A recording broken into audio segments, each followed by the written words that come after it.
दोस्तों मैं विनीत गुज्जर और आप देख रहे हैं आपका YouTube channel Vineet Gujjar reaction. अच्छा दोस्तों, आज मैं आपको वो स्टोरी बताने वाला हूँ जब इजराइल ने इंडिया का साथ दिया था सबसे ज़्यादा। ठीक है, रशिया से भी बहुत ज़्यादा इंडिया का साथ दिया था। लेकिन उससे पहले मैं बता दूँ, जो हमारे देश में कुछ मौलाना साहब ये कह रहे हैं कि इजराइल आतंकवादी है।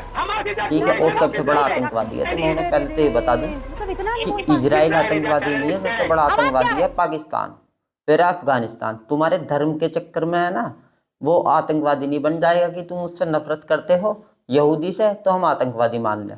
दूसरी बात दोस्तों मैं आपको बताता हूँ, जो पैलेस्टाइन है 2012 तक पैलेस्टाइन से और इजराइल में 250 ट्रक आते जाते थे, ट्रेड होती थी 250 ट्रक।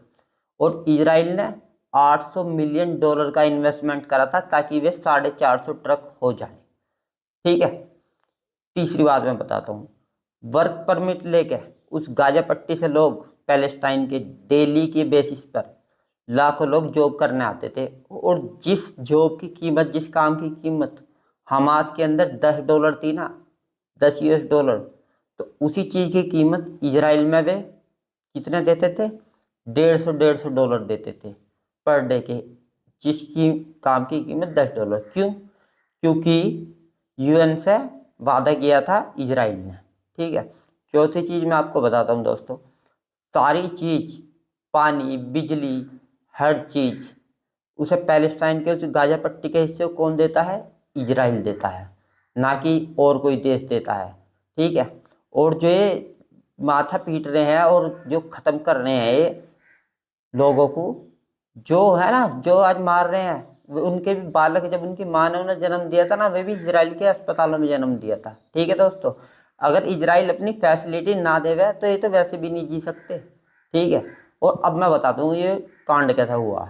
ठीक है दोस्तों, इन्होंने लोगों के घर के नीचे से वेस्ट बैंक तक और गाजा पट्टी से सुरंग बना रखी है। ठीक है, एक तो ऐसा सुरंग है उसे बोलते हैं ऑफेंसिव, जो कि आगे को अलग जाके निकलती है, और एक है जो ऊपर से नीचे को आती है। ठीक है, उसे बोलते हैं डिफेंसिव। तो ये क्या करते हैं, आम लोगों के यहाँ से बॉम्ब छोड़ते हैं, ये वो छोड़ते हैं रॉकेट। ठीक है, और उस सुरंग में बढ़ के भाग जाते हैं। ठीक है, आप देख भी रहे होगे स्क्रीन पे। ठीक है, फिर इजराइल, जो लोग कह रहे हैं कि इजराइल बच्चों को मार रहा है या उसे कर रहा है, इजराइल बच्चों कोई नहीं मार रहा। ऐसा होता है दोस्तों, जो हमारी मिसाइल होती है या वो गाइडेड एम्यूनेशन होता है जो वहीं जाके फटता है, या एयरक्राफ्ट में भी रहता है, वो एयरक्राफ्ट के पीछे पीछे आपने देखा होगा कई मूवी में, चाहे एयरक्राफ्ट मुड़ जाओ वो उसके पीछे ही गल गल मिसाइल मुड़ती रहती है। क्यों? वो हीट को पकड़ती है। तो जहाँ से वो रॉकेट आता है तो उधर से ही वहीं आके इजराइल के वो हिट करती है। ठीक है, चाहे वे वहाँ कॉलेज में हो चाहे अस्पताल में हो या पॉपुलेटेड एरिया है, हमास समस्या करता है और खुद अंदर जाके भग जाता है। और जो गरीब, जो आम लोग हैं पैलेस्टाइन के बेचारे, वे मारे जाते हैं।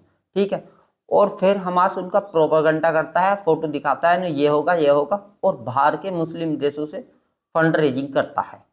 ठीक है, ये होगा इजरायली का काम। और दूसरे लोग क्या करते हैं, हाय मार दिए, पीट दिए, ये कर दिए, वे कर दिए।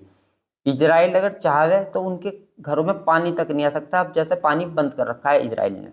अब बात आती है टू स्टेट की फॉर्मूले की, कि टू स्टेट इजराइल नहीं चाहता, कुछ लोग कह रहे हैं। तो ऐसा कुछ भी नहीं है दोस्त, टू स्टेट हमास नहीं चाहता। क्यों नहीं चाहता? उसका जो दाना पानी है वो इजराइल से टसल कर, और जो बाहर से मुस्लिम दुनिया से वो पैसे लेता है ना, और जो फंड जाता है आम आदमी के खाने के लिए, यूएन वगैरह का, उसे वो सारा खुद कब्जा लेता है। अगर टू स्टेट हो जाएगा तो वहाँ पैलेस्टाइन में पैलेस्टीन वालों की सरकार अच्छी बन जाएगी, और इजराइल में तो है ही जैसा अभी सही चल रही है। ठीक है, तो ये हमास वाले आतंकवादी हैं, इनका खाना पीना दाना पानी हो जाएगा बंद। ठीक है, तो टू स्टेट के लिए ये बीच में वो करता है। और जब मैं आपको बता रहा था कि 250 ट्रक डेली चलते थे, तो जब भी हमास ने वहाँ बॉम्बिंग करी थी, क्योंकि रिश्ते सुधर रहे थे। ठीक है, और 2009 में ग्रोथ रेट थी कितनी गाजा पट्टी के उस इलाके की, पैलेस्टाइन की, पता कितनी थी? 9%। और 2012 में पता क्या कितनी ग्रोथ रेट हुई थी?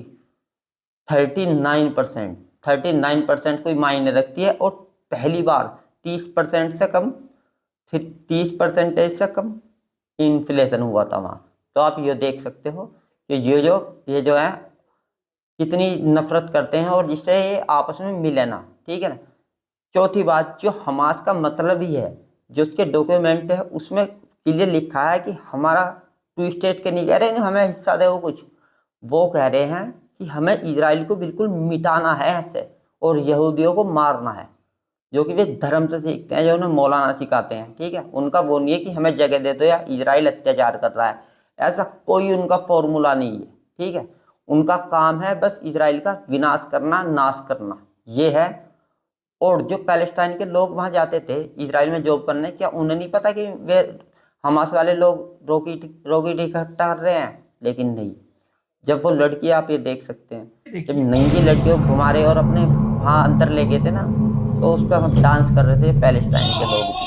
ठीक है, और वे भी डांस कर रहे थे। ठीक है, और जब हमारे यहाँ के सब स्कॉलर जो थे, मौलाना साहब, सब खुशियाँ मना रहे थे, सब भंगड़े पा रहे थे, अब इजराइल रिटेलिएट कर रहा है तो आतंकवादी बता रहे हैं। भाई तुम्हारे धर्म के हिसाब से अगर तुम उसे यहूदियों को दुश्मन मानते हो तो हमारा देश थोड़ी मान लेगा।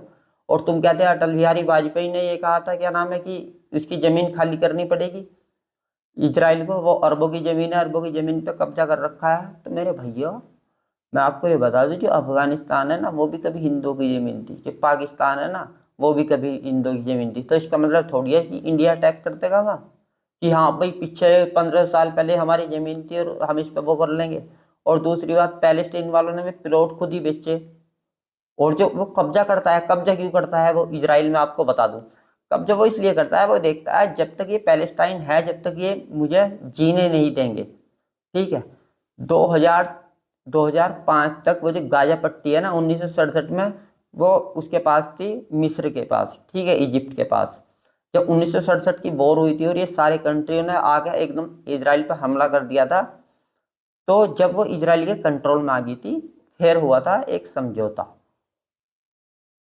पीस एंड मतलब जगह का। ठीक है, पीस एंड लैंड, कि इजराइल ने कहा था आप हमें पीस दोगे, हम थोड़ा थोड़ा आपको लैंड देते चले जाएंगे। लेकिन नहीं, ऐसा जब भी कोई आगे कदम बढ़ने होता है, हमास वाले तभी बॉम्बिंग कर देते थे। ठीक है, तीसरी बात, ब्लैक सितंबर, आप इसके बारे में जरूर सर्च करिएगा, मैं आपको बता रहा हूँ क्या हुआ था। जब 1967 में वॉर हुई थी 6 कंट्री की, तो जॉर्डन ने पैलेस्टाइन के रेफ्यूजी के लिए वो दी थी जगह, ठीक है, रहने के लिए। कोई बात नहीं, तो इन पैलेस्टीन वाले भाई साहब ने जॉर्डन के किंग पे ही हमला कर दिया था। इतनी एहसान फरामोशी देखी है आज तक आपने, कि उस पर ही हमला कर दिया। और अब जहाँ जॉब करते थे इजराइल में, वहीं उनके बच्चे मरवा दिए और उस पर डांस और कर रहे हैं। ठीक है, अब मैं आपको बताता हूँ, ये कट्टरपंथी कह रहे हैं इजराइल जो वो है दुश्मन है, फलाना है, डिकाना है। मैं इनको बताना चाहूँगा 1999 में जब पाकिस्तान ने इंडिया पर अटैक किया था, तो कौन खड़ा हुआ था इंडिया के साथ? हथियार किसने भेजे थे दोस्तों? इजराइल ने भेजे थे, रूस से भी कहीं ज़्यादा, क्योंकि रूस के तो हमारे लेन देन था, जो हमारे हथियार थे वे रशिया के ही थे। लेकिन जो जो गाइडेड मिसाइल होती है ना, जो वहीं जाकर लगती हैं, लेजर गाइडेड, जिससे कि कारगिल की चोटी बिल्कुल ध्वस्त कर दी थी जहाँ पाकिस्तान के ट्रूप्स थे, वो किसने दी थी? इजराइल ने दी थी। और पैसे नहीं लिए थे, खुद ही आके यहाँ दे के जा रहे थे। 1971 में पैसे दे के जा रहे थे। तो ये कांग्रेस के, एहसान तो नहीं बोलूँगा, दोस्ती या हेल्प भी भूल गई ना, शर्म नहीं आती? इजराइल ने हमारी कितनी हेल्प करी थी, किसी के धर्म की वोट लेने के चक्कर में। ये भूल रहे हो कि इस देश ने कितनी हेल्प करी थी?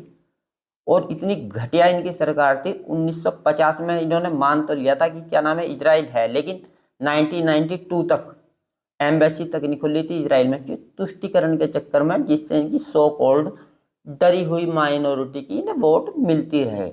और ये मौलाना साहब जो कह रहे हैं, ईरान ये कहता है कि वो अरबों का लैंड है, उस पर कब्जा कर रखा है। अरे ईरान भाई साहब, आपने किसके लैंड पर कब्जा कर रखा है? वो भी तो पर्शियनों का लैंड था, उनकी संस्कृति मिटा दी, सब कुछ मिटा दिया। और इन भाई साहब से मैं कहना चाहता हूँ, जो मौलाना साहब यहाँ कहते हैं कि इजराइल ने कब्जा कर रखा है उनकी जगह पे, औरंगजेब को तो तुम रहमतुल्लाह बताते हो, और बाबर को रहमतुल्लाह क्यों बताते हो? उन्होंने नहीं कर रखा था हिंदुस्तान की ज़मीन पर कब्जा, लेकिन वो मुसलमान है तो इसलिए कोई बात नहीं, अच्छी बात है। इसका मतलब जो है, जो मुसलमान है वो कुछ भी कर सकता है, लेकिन जो गैर मुस्लिम है वो कुछ नहीं कर सकता। फिर ये भी कह रहे थे कि यहाँ तो लड़ के लिए है औरंगजेब ने या उसने, बाबर ने। तो इजराइल ने भी लड़ के लिए ना बेर बेर इनका बक्कल ताड़ते हैं हद से ज़्यादा। और मैं तो इंडियन गवर्नमेंट से कहता हूँ कि जैसे इजराइल ने हमें हथियार दिए थे, वैसे ही इंडिया को भी सब 2-4 20-50 ब्रह्मोस मिसाइल दे देनी चाहिए। ठीक है, काम तमाम, ये हमास मट्टी में मिल जाएगा। और इस हमास के कारण जो है ज़िंदगी खराब हो रही है पैलेस्टीन के आम आदमियों की। वे भी बेचारे कुछ नहीं कर सकते, उन्हें भी ये सताते हैं। जो पैसे जो ये कमाई करके जाते हैं ना इजराइल में, उसके भी ये पैसे छीनते हैं उनसे ऐड करने के लिए। ये काम करते हैं। और तस्करी जो करते हैं, छोटी छोटी बोटों में थोड़े थोड़े हथियार लाते हैं जिससे पता ना चले। ठीक है, साइड में बांध तो रखते हैं। छोटी सी बोट देखी होगी आपने, एक हाफ बेड की, जो सिंगल बेड देखा होगा आपने लौटने का, इतना इतनी छोटी गोल सी रहा है, और उसमें बांध के हथियार अगर इजराइल की नेवी ने देख लिया तो चुप काट दिया, उसमें नेविगेशन बांध दिया ना, साहब हम पे तो कुछ नहीं, हम तो भटक गए थे, ये रवे, ऐसे करते थे। तो मैं अपने देश के सभी भाइयों से कहना चाहता हूँ जो कि इजराइल को दहशतगर्द बता रहा है, उनकी 1 करोड़ सारी की आबादी है बेचारों की। ठीक है, उन्होंने अगर कब्जा भी कर लिया, उन्होंने इतनी सी ज़मीन पर अरब की पे कब्जा कर लिया। अरे भाई, इस्लामिक आक्रांताओं ने पूरी दुनिया भर पे कब्जा कर रखा था, उन्हें तो तुम बहुत महान बताते हो, है? उन्हें तो नहीं किया आपने। टर्की कहाँ है आज? टर्की है दोस्तों यूरोप के लैंड पे। ठीक है, और इन्हें दर्द होता है। और इसमें टर्की का भी हाथ क्यों है? टर्की भी क्यों चाहता था आपको पता है? ये जो मिडिल ईस्ट कॉरिडोर बन रहा था, जो अब रास्ता है वो टर्की को होकर जाता है यूरोप। अगर ये कॉरिडोर बन जाता तो टर्की का पत्ता साफ। ठीक है, और इजरायली मैदान से हट जाता, अगर सॉरी ईरान भी, अगर सऊदी अरेबिया और इजराइल जो पास आ रहे थे तो वो $200 मिलियन फंड देता था। किसे? हर साल हमास को $200 मिलियन। और इंडिया की बात करूँ, ये कह रहे हैं लोग बाकी अब की गवर्नमेंट ने अपनी फॉरेन पॉलिसी बदल दी कि क्या नाम है, इजराइल को सपोर्ट किया। भाई ये मामला इजराइल और हमास का है, इजराइल और पैलेस्टाइन का नहीं है। पैलेस्टाइन को और हमास को एक साथ क्यों जोड़ रहे हो? वे खुद उसे टेररिस्ट ऑर्गेनाइजेशन मानते हैं हमास को, पैलेस्टाइन वाले। ठीक है, तो अब जब दो चीज़ों में लड़ाई चल रही है, हमास में और इजराइल में, तो बात तो उनकी होगी। आतंकवादी हमला तो इजराइल पर कराया, तो इंडिया किसके साथ खड़ा होएगा? इस अगर हम उनका साथ देंगे, क्या नाम, हमास का, कल को यहाँ कश्मीर में कोई पाकिस्तानी आतंकवादी अटैक कर देता है तो इजराइल क्या कहेगा? इजराइल कहेगा नहीं जी ये तो मुजाहिदीन थे, इन पे जुल्म हो रहा था, ये कहेगा इजराइल।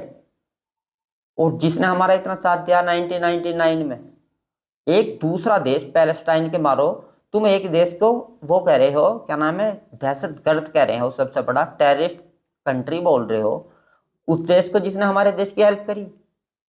तो इसका मतलब तुम्हें हमारा देश, अपना देश प्यारा नहीं है, ज्यादा वो पैलेस्टाइन प्यारा है, क्योंकि ला इलाहा इल्लल्लाह।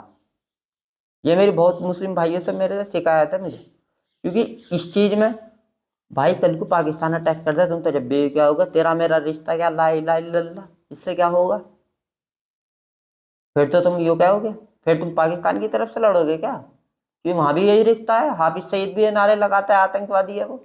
हाँ तुम सपोर्ट कर सकते हो, मैं भी सपोर्ट करता हूँ कि पैलेस्टाइन के लोगों के साथ गलत ना हो, मासूम भी, मासूम बहुत लोग हैं वहाँ पर, और कि इजराइल ने ऐसा ऐसा कर रखा, उनकी क्या लिए है ये मैटर है, इसलिए हम पैलेस्टाइन को सपोर्ट करते हैं। लेकिन ये नारा नहीं लगा सकते, क्योंकि ये नारा आतंकवादी भी लगाते हैं। ठीक है, इस नारे का मतलब क्या हुआ, तेरा मेरा रिश्ता क्या, जो भी आज्ञा है ला इलाहा इल्लल्लाह। इसका मतलब ये नहीं है कि पैलेस्टाइन पे जुल्म हो रहा है तो हम इसलिए बोल रहे हैं, ठीक है ना। इसका मतलब ये है चाहे पैलेस्टाइन इजराइल पे जुल्म करे, जब भी तेरा मेरा रिश्ता क्या, तो रिश्ता ये देख रहे, चाहे गलत कोई भी हो, साथ उसी का देना है जो अपने धर्म का है। कुल मिला के यही बात है। तो यही दोस्तों मेरा मैसेज था आपको। अगर आपको पसंद आया हो तो वीडियो को लाइक करिए, हमारे चैनल को सब्सक्राइब करिए और बेल आइकन दबाना बिल्कुल भूलिएगा। जय हिंद, वंदे मातरम, भारत माता की जय।